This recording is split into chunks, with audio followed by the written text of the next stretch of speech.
and I am going to turn it over to Alan. Hi, my name is Alan Sondheim, and I'm 81 years old, and I've been working with what would be called electronic literature since the early 70s in one form or another. At that point, doing programming, real simple programming and stuff like that. And I haven't done that for years. So, what I'm going to talk about is the fact that I've long COVID. Long COVID, you know what COVID is, and you know what long COVID is. If you don't, long COVID is when when COVID itself goes away, but it leaves debris behind. And the debris actually bothers and infiltrates a number of organs. So I'm exhausted all the time.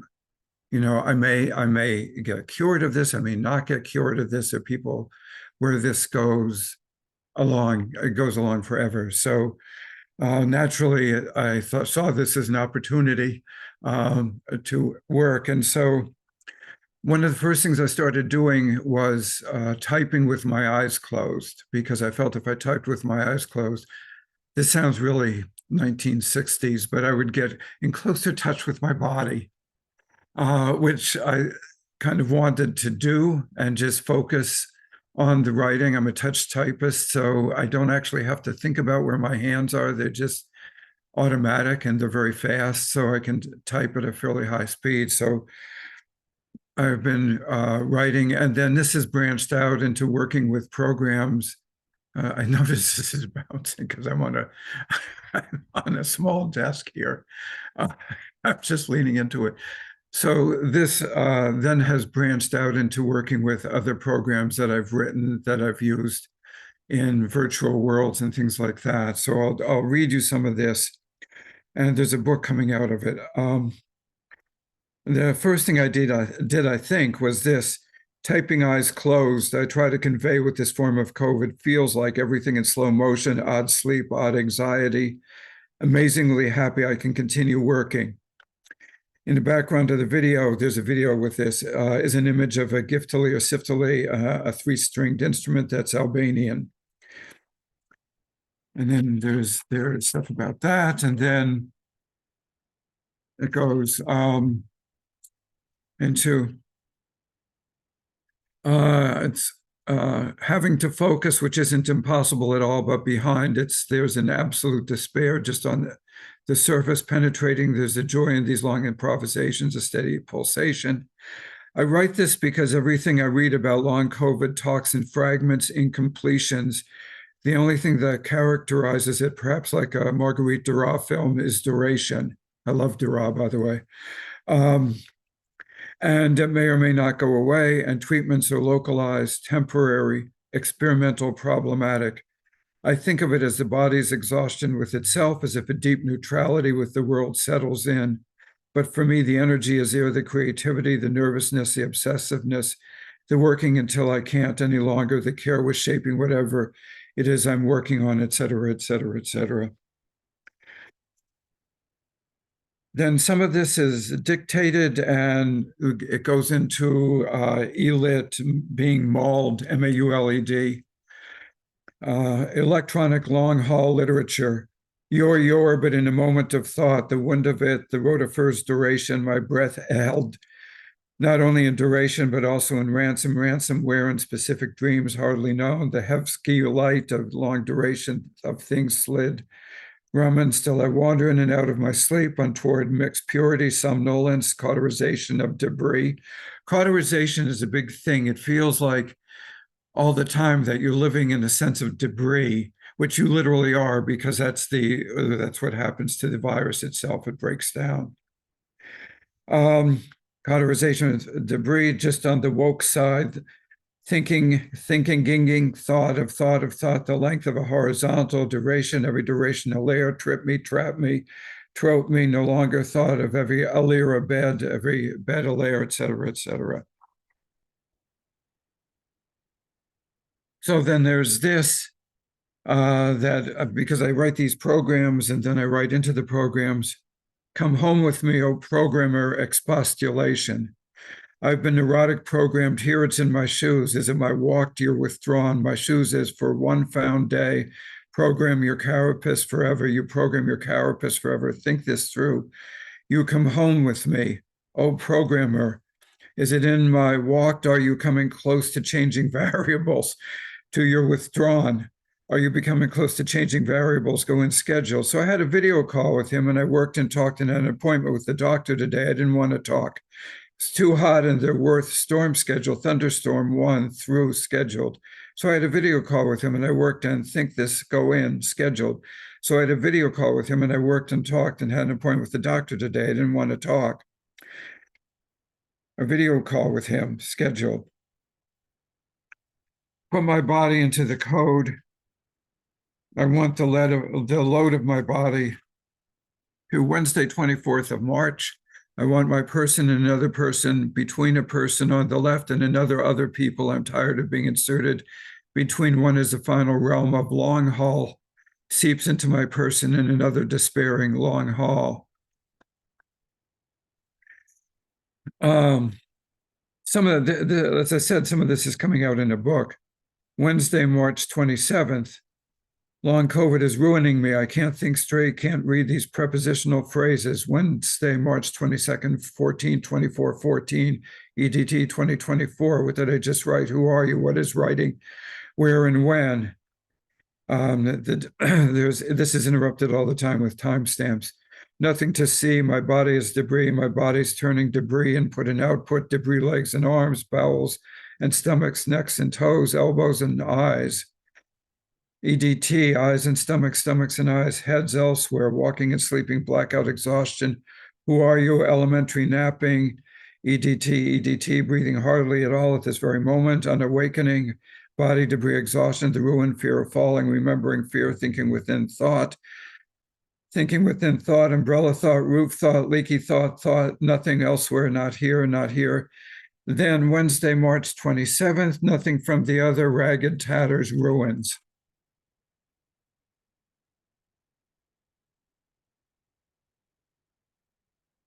This is something that says crawl, dance, person, machine being person. Can you hear me? Okay, 1, 2, 3. Can you hear me? 2, 3.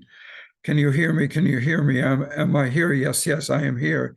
Yes, this is the way that the revelation occurs. It's the dance floor. Yes, it's the dance floor. And when they dance, when Julu Twine dances, Sender is dancing on the dance floor. Yes, yes, there is. And I'm not sure why this is meaningful. What happens when you add behaviors on top of each other?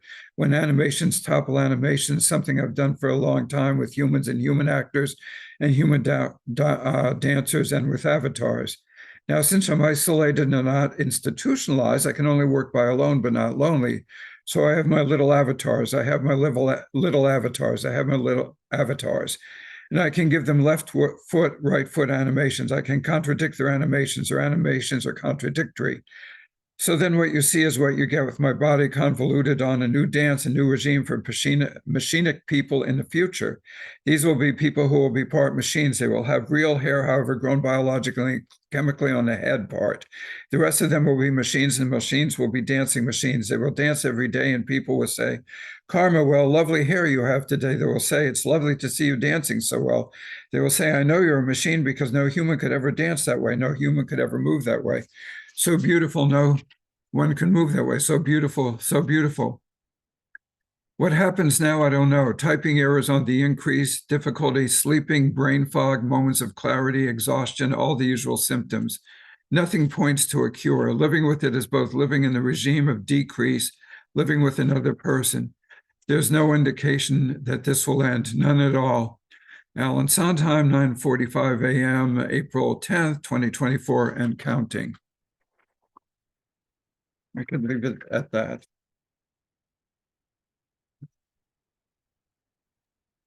So I'm not sure what to add to that. I read a lot about COVID and long COVID. Long COVID, as I said, is the debris that's left over, and there is no medication for it. There is no cure. There's no medication. There are no rest homes for it. There is literally nothing to be done because it has to do with debris of the virus still left in you and the effect it's having on organs that have been variously compromised as a result of this. So, for example, with me, I'm talking to a gastroenterologist, a term I had never thought I would use in my life, but I've been talking to a gastroenterologist who has been trying to deal with this and so forth. It's interesting because by the very fact it's a condition and not a disease, COVID is a disease, it's a virus, but the virus goes away. So this is a condition that's left, and the condition is incurable. So you learn to live with it, which is not pleasant. And many sleepless nights, that sort of thing. Anyway, that's all I have to say. It's interesting, except that it's interesting that physiologically in electronic literature and the theoretical work I do and avatar work that I do, I've been doing a lot of avatar work, and all of these things sort of combined and are meshed and are interwoven, and they're interwoven with a sense of the body that's not quite right with itself. Thank you. Thank you so much, Alan. I think that that is beautifully written as always, and really something to think about in terms of how many more of us are experiencing a long-term chronic condition now than ever before. I think I mentioned it, but if not, the 13 million people have long COVID in this country. It's That's a it's lot. something that I think is going to have to change healthcare and the way that healthcare approaches long-term care and people. You can get around. I mean, I get around fine, and I don't think there's any cure. So it's like just learning to live with it. I mean, that's the main thing. Absolutely. Brilliant. Thank you. As with our other sessions, we'll have a discussion Q&A after all the speakers have gone. So if anyone has questions, please hold on to them. And you can ask directly when we went during the Q&A session, or you can put them in the chat. Thank you very much to Alan. We're going to move on now to Gareth Osborne as he presents Storyhaven. Gareth? Hi there, can you hear me okay? Yes. Yes. Great, okay. And you can see those okay, I hope. Yes. So yeah, hi everyone. I'm Gareth. I'm at the moment I'm at Bath University. I'm just glad to be up and running. So I kind of dashed across London to dive into my hotel room to be here. And then I was like, oh, there's no electricity at all. And then I realized I had to put the card into the slot. So I passed the first electronic literature test. So yeah, it's great to be here today. My research focuses on immersive story worlds for children that bring a story world to life by blending reading, role play, and live performance. So I study the practice of UK companies experimenting in the field, like Punch Drunk, Enrichment, and Kit Theatre, as well as staging immersive experiences with children myself. So I guess a good place to start would be what I and my field means by the term immersive, because I know that in media and game studies, it kind of refers more to immersive technologies that surround their users, giving them the sense they're actually present in a virtual digital world. So in my research field of immersive theatre and immersive theatre in education, children's literature, immersive experiences for children, it's more understood as the term immersive is understood as an invitation to children to physically explore their own imagination as if it's really happening, often in sites like schools or libraries. So playing more strongly to their need to co-create playful story experiences with adults and other children through the making of props, drawing, creative writing, and role play. So Storyhaven is an immersive experience for 8 to 12-year-olds that I developed through my practice-based PhD work at the University of Bristol in the theatre department there, and which is now continuing through an Innovate UK programme at Bassbar University to explore its application in schools, libraries, museums, and prison literacy services. So it's set deep in Earth's next ice age, where stories have become the fuel for life. Through their storytelling, the townsfolk charge word-sensitive crystals that emit warmth and light and protect the town from the freezing ice age conditions. Now, this precious resource is disappearing. Someone is stealing the town's stories. In a last desperate roll of the dice, the town's story shamans open up a time portal to allow their most intrepid adventurers to journey back into the past to save and rewrite the town's tales before they can disappear. Storyhaven's central engagement is driven by a reading and role-playing game that consists of a choose-your-own-adventure type branching narrative that children read out loud in teams, talking their decisions over together. The 5-episode branching narrative describes how the children answer the town's call for adventurers and journey back in time to search out key members of the town, to save their stories and rewrite them before they can disappear. Episodes designed for group play lead into episodes to be read by the children alone at home, which differentiates players' experience of the story, promoting dialogue in the next session of team play. The children got a real thrill out of retelling their adventures from the previous night and sharing the objects they had won, which are going to contribute to the next stage of their team's mission.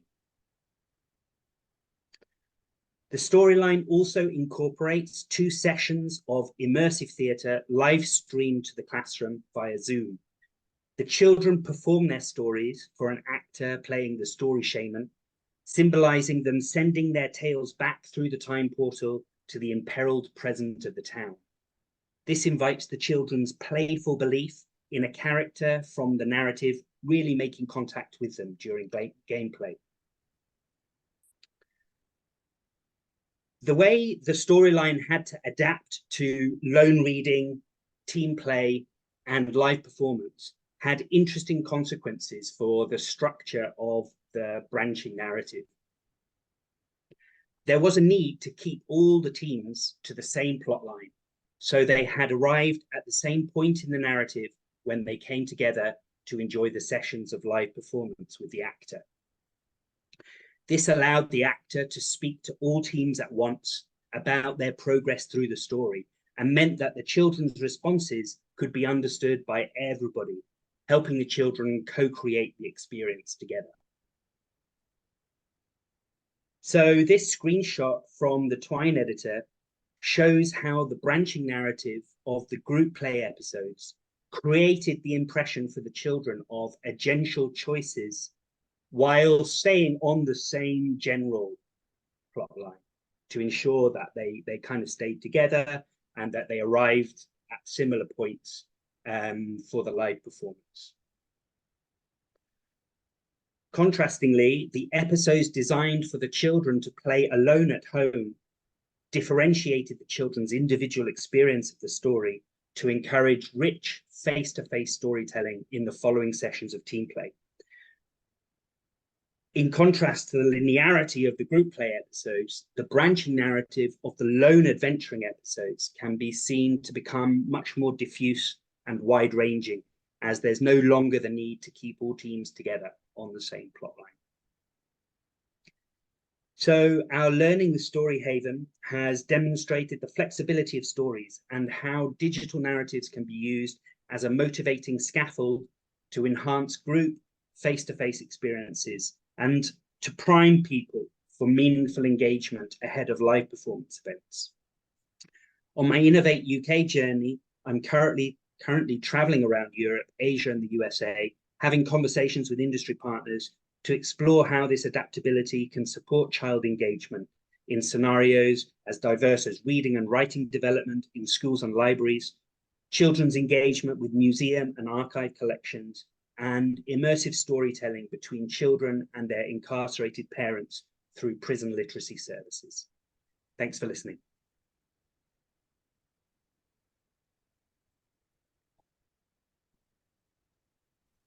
I realized I gave my clapping while I was muted. Thank you so much, Gareth. That looks fascinating. And I love that, I love how versatile Twine is in helping us, even if we may not use it entirely to build our works, that it helps us to think about them as well. So thank you. Again, we'll have questions and discussion after everyone has had a chance to speak about their work.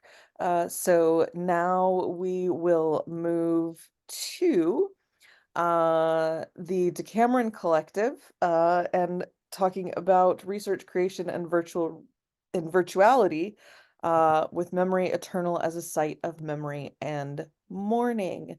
Jolene, are you gonna wrangle your team? Sure, I will do that. Yeah, I'm just going to share my screen and just want to make sure I have my sound. Okay, so I'll just start our presentation. We've recorded our presentation. It's the only way to wrangle 9 people and stay within the time limit. So here we go. Everybody can see my screen? Yes. Yeah, okay, awesome. Hello, we're grateful to be here at the New Media Unconference. Some of you might already know us. We're the Decameron Collective, 9 Canadian artist scholars here to talk about Memory Eternal, our second digital world, an interactive documentary logging the jarring experiences of loss that the collective experienced in the early 2020s. Today, we will be discussing the work's forms and themes and then open up to conversations about its accessibility and inclusivity. Named for the Ukrainian Orthodox prayer for the dead, Memory Eternal explores trauma and remembrance, asking, what do we remember and how? The virtual world is made up of 17 audio, textual, and visual storytelling works set in a dreamlike landscape where uncanny physics and scale dislocates and denaturalizes our perceptions of the world. Navigating through this landscape encircled by water, designed to recall the Greek underworld's rivers of forgetting, lamentation, and sorrow, provides an opportunity to think about memory and mourning as a form of cyclical journeying. Emerson enter dark spaces, sit with grief, and emerge on the other side. Many scales of mourning are activated in the world, including personal loss and war and climate catastrophe. Some of the works in Memory Eternal function as archives and integrate found footage and offer eulogies for specific people, such as Caitlin Fisher's Requiem and Kelly Egan's Into the Weeds. Requiem for Damon Lauren Baker. The last time I saw you was Facebook, of course, which you hated more than I did, though sometimes I pretended to be as enraged as you. But Damon, you expected more of the world than I do, and that is why I loved you. Siobhan O'Flynn understands this aspect of the work as synectical, making the absent present using meaningful symbolic parts to stand in for the lost or irretrievable whole. Works like Jolene Armstrong's Slava Ukraini, which integrate found sound, harnesses VR's capacity for haptics as a way to tap into somatic ways of knowing and feeling, pinned to the viewer's visor to disorient, morphing images and immersive gunshot staccato heightens, fine-tunes, and forces immersant's own latent emotions through its performed inescapability. Opa. In contrast, works like Siobhan O'Flynn's The Barrow and Angela Yus's Spell for Holding Time use immersive and dimensional sound to create spaces of respite and holding. For those of us who did not have the time to grieve, there will come a time. For those of us who did not have the time to grieve, we could not sit with emotion.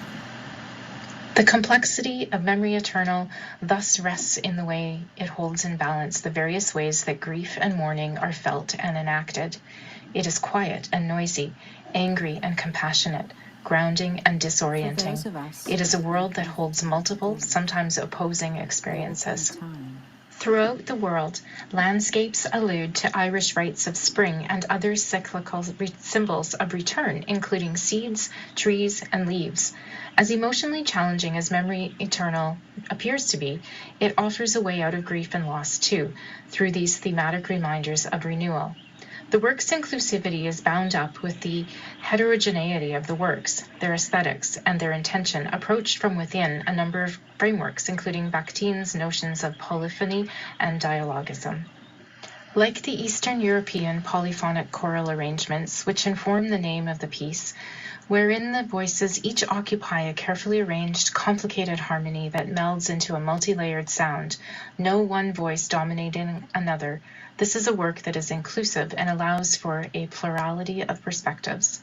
The creation of this world allowed us to articulate a collective resistance to forgetting.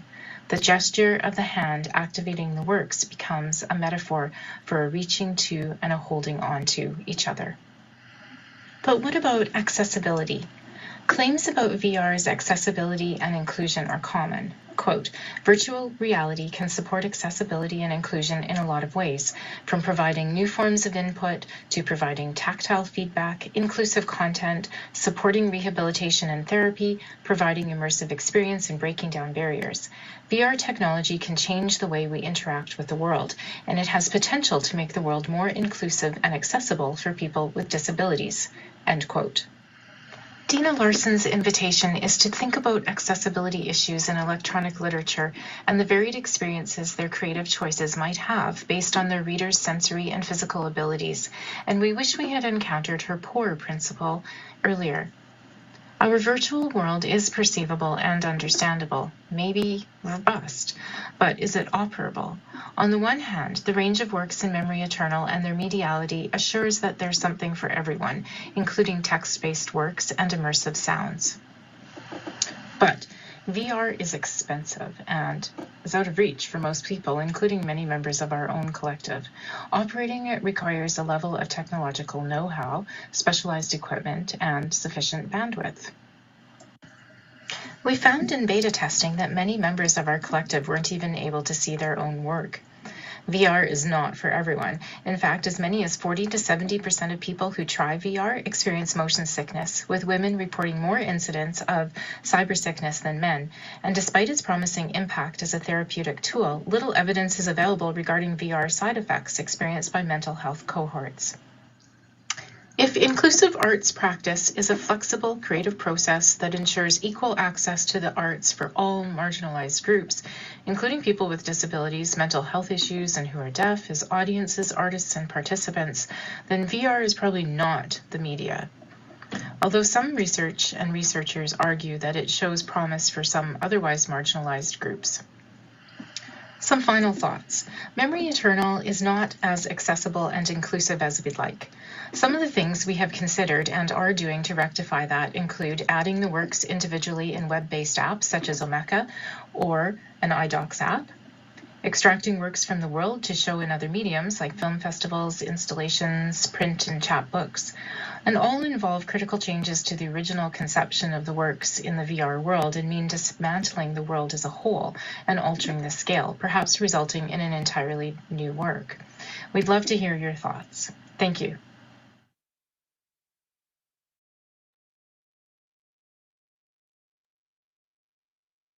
And thank you for bearing with our video. Thanks very much. No, I think that was fantastic, and I think it makes it nice and succinct and says exactly what you want to say when you want to say it. I'm all for that, and then we have plenty of time for fascinating discussion, because I think there's a lot of things in there that will be worth discussion when we get to our Q&A segment. Thank you for that. It's brilliant. Apologies, as my father texts me on WhatsApp to tell me about whatever TV show he's watching. Next up will be and our final speaker in this session is Sarah Bricke to talk about the stationary boat. So Sarah, I am going to turn over to you. Thank you.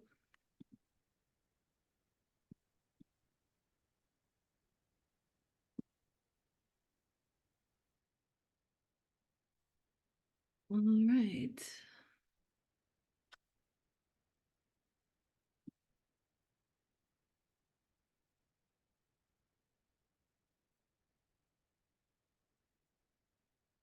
The stationary boat considers the formation and reformation of identities, processes of metamorphosis, paradoxical relationships, and temporality through a prolonged engagement with philosophical thought experiments, recurring images, and nonlinear narrative. This project is currently unfolding on Instagram. It is publicly available to anyone with internet access. Of course, not everyone has internet access, so today I'm just going to talk a bit about the project and some constraints and accessibility issues that I haven't resolved yet. Among other aims, the work investigates the potential for social media platforms to serve as spaces for the creation and exhibition of artworks. But while Instagram offers many interesting potentials, it is also plagued by many problems. This push and pull is what I'm interested in right now. The work takes its title from a paradox that asks us to imagine a boat that is stationary in a river, tied to a post on the riverbank. A person on the riverbank begins to pull the rope attached to the boat, causing it to move towards the shore.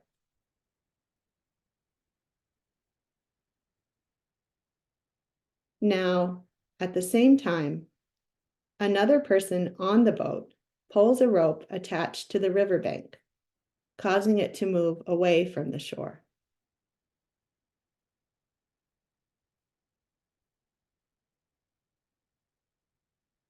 From the perspective of an outside observer, the boat remains in the same place because the two movements cancel each other out. However, from the perspective of the people on the boat and the riverbank, the boat is moving in opposite directions. Perspective and position are essential to understanding. Instagram primarily relies on visual content, such as images and videos. However, these elements may not be accessible to individuals who are blind or visually impaired. Lack of alt text or image descriptions makes it challenging for screen readers to convey the content to users. Poor color contrast and small font sizes can make it difficult for users with visual impairments or cognitive disabilities to read and interact with the content.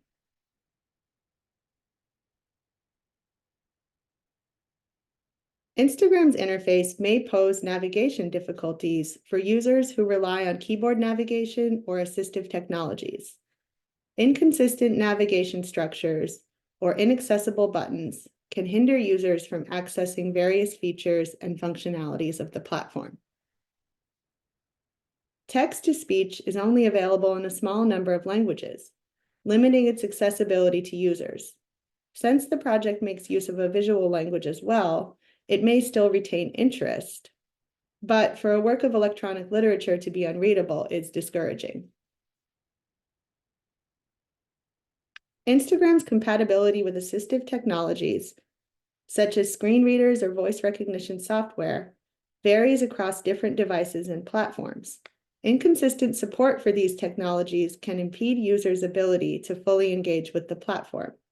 Perhaps complex layers of images and text make this even more of a challenge. Instagram's interface can be complex, with numerous features and options. This complexity may pose challenges for users with cognitive disabilities or learning difficulties who may struggle to navigate and understand the interface. One of the philosophical thought experiments that this project repeatedly engages with is the ship of Theseus. The scenario involves a ship that over time has all of its components replaced until none of the original parts remain. The central question is whether the ship remains the same entity despite the replacements.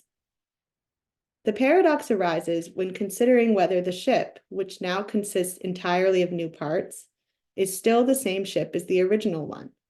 If it is, then it seems that identity persists despite change. However, if it is not the same ship, then at what point did it cease to be the original ship?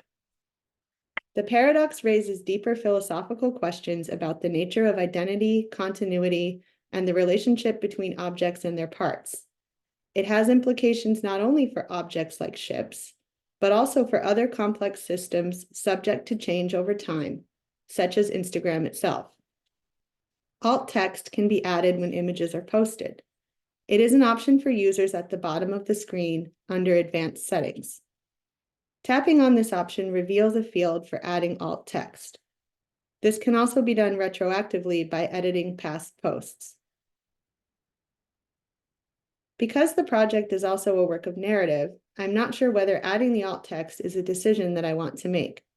I can't help but wonder what other options there might be. I wonder if audio could be added describing the image instead of alt text.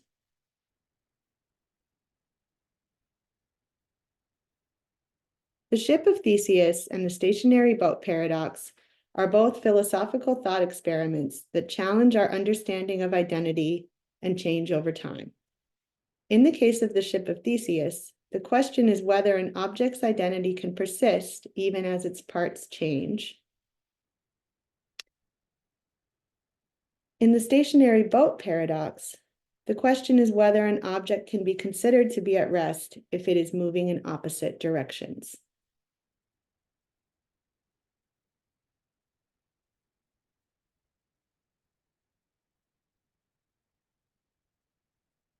Considering these two paradoxes is integral to the work itself, but is also useful to me as I continue to search for ways to make the work more accessible while retaining its integrity and meaning.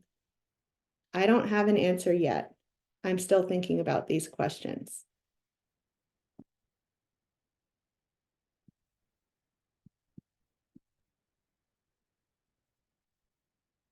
Thank you.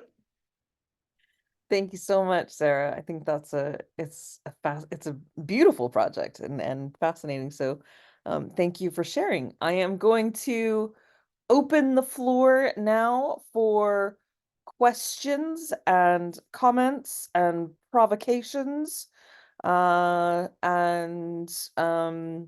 pontificating and communicating.